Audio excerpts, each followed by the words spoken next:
Hello everybody and welcome back to another video here today on RJ's Trains. Today is the first day of Collection February.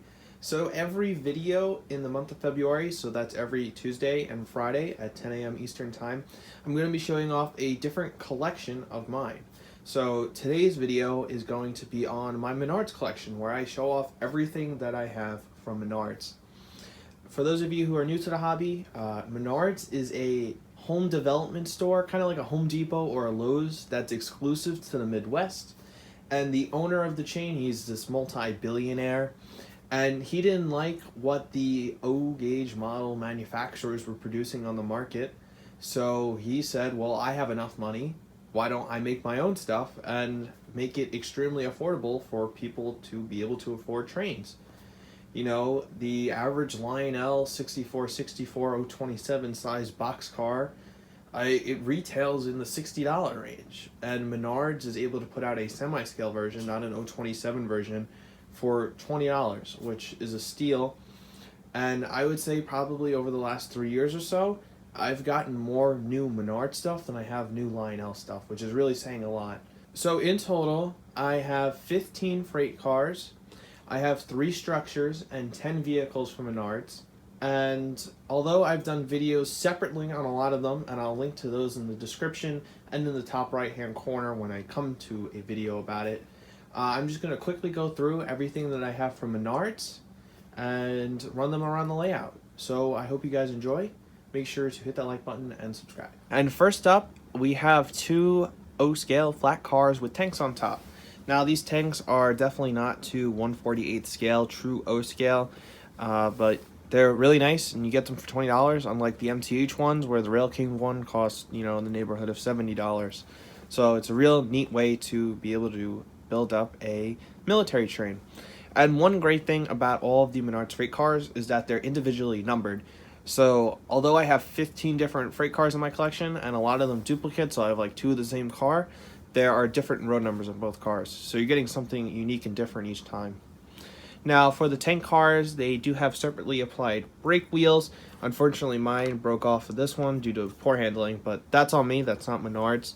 The turret on the tank moves up and down ever so slightly, and you can move the head and point it in whichever direction that you want. Really cool cars. Next up for my Menards cars, continuing with the theme of this military train, I got this 4-pack of ambulances on the flat cars, and just like the tanks, there are separately applied brake wheels and individually road numbered trailers.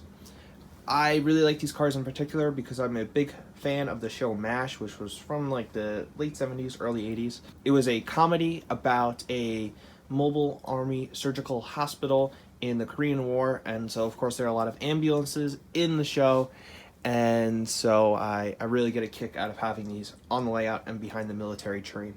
And last up in terms of military flat cars is I have 4 of these flat cars with 2 Jeeps on top. I'll include some close-up shots of these Jeeps, but they're incredibly detailed.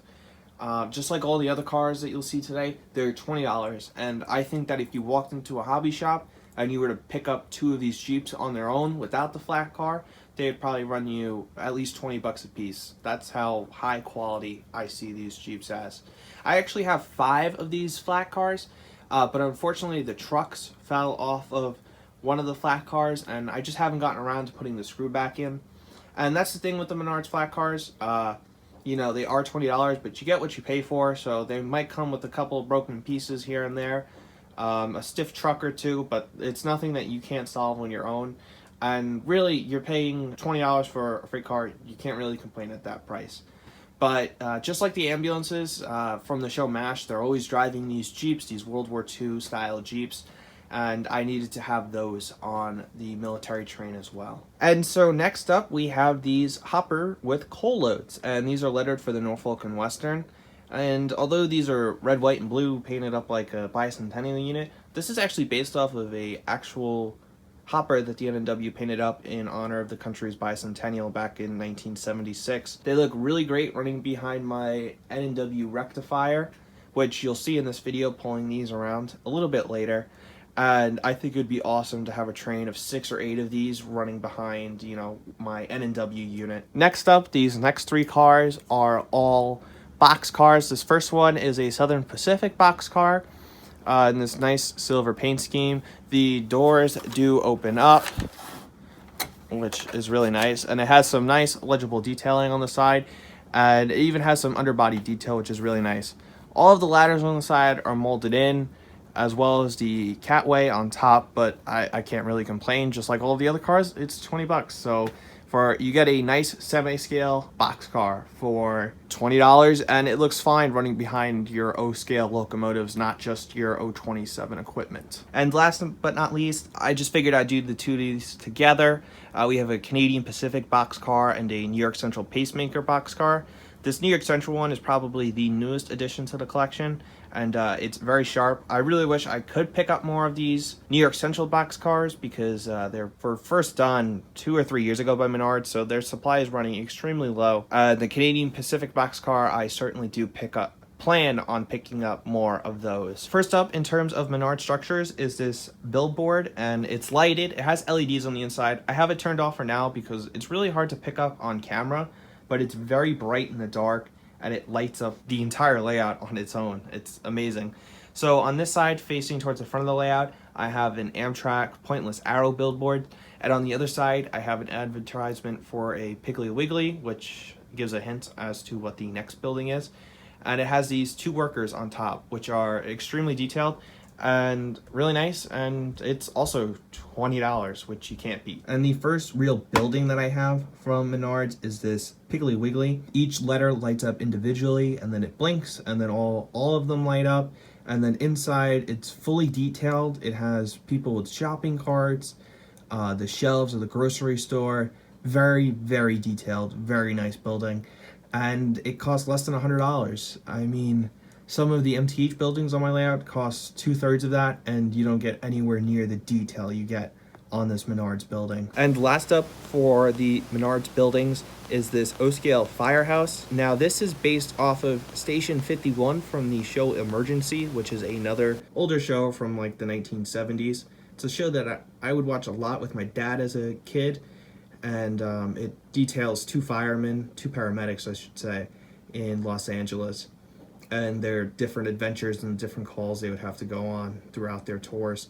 But the lights on the ambulance, they alternate and flash, and once again, extremely detailed building for a unbeatable price. And now moving on to the vehicles, I have 3 of these Red Owl pickup trucks, and these have lighted headlights, which are really nice.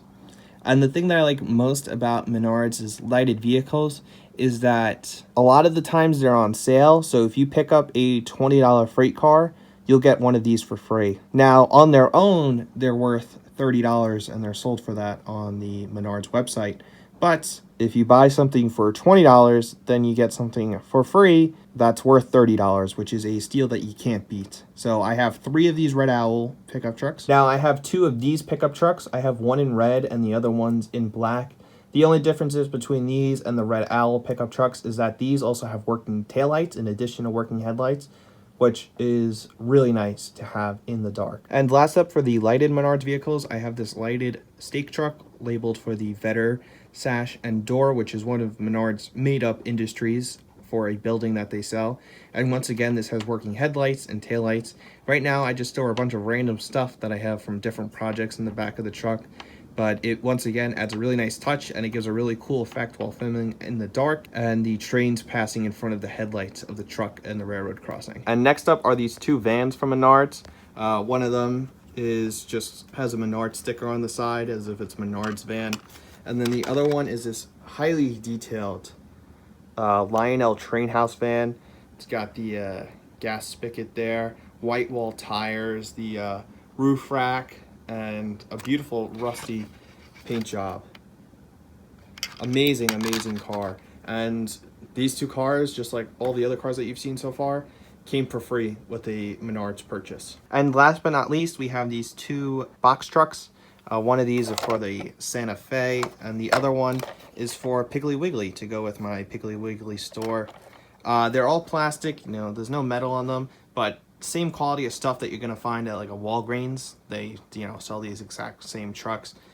They have decals on the side that it's not painted on, but they're great looking. You stick them in the back, you know, they look extremely detailed. They're really, really nice pieces, and they round off a amazing Menards collection that I've accumulated so far.